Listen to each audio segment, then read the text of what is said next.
মাছের টক বানানোর জন্যে এখানে আমি কপিস মাছ ভেজে রেখেছি, মশলা করে রেখেছি, ওই সেম পেঁয়াজ রসুন আদা টমেটো সব বাটা। ফোড়নের জন্য কারিয়া পাতা, সর্ষে আর দুটো শুকনো লঙ্কা নিয়ে নিয়েছি। এখানে তেঁতুলের পালটা বের করে রেখেছি।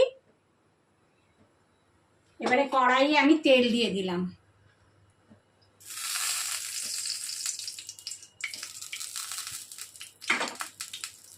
তেলটা গরম হয়ে গেলে দিয়ে দিলাম সর্ষে, শুকনো লঙ্কা আর কারিয়া পাতা। যখন যখন এই ফোড়ন দিয়ে সুন্দর গন্ধ বেরোবে, তখন যে মশলাটা আমি বেটে রেখেছি সেই মশলাটা, বাটা মশলাটা দিয়ে দেবো।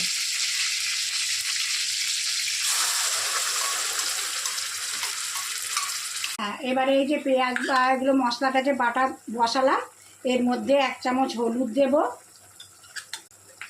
1 চামচ লঙ্কা গুঁড়ো দেব,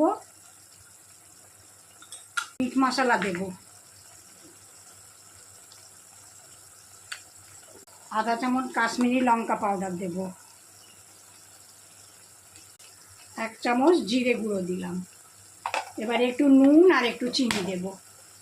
একটু চিনি দিলাম, টক তো একটু চিনি দিলে কষাটে ভাবটা চলে যায়। এবারে নুন দিলাম।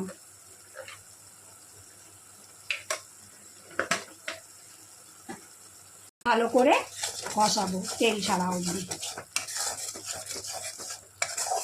মশলাটা ভালো করে কষানো হয়ে গেলে, হ্যাঁ মশলাটা আমার ভালো করে কষানো হয়ে গেছে। এবারে যে তেঁতুলের পালটা রেখেছিলাম সেইটা এর মধ্যে দিয়ে দেবো।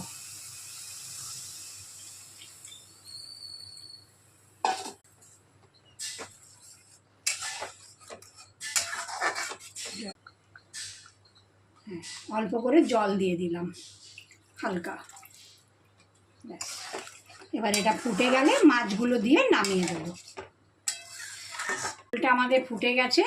এবারে এক এক করে মাছগুলো ছেড়ে দেবো।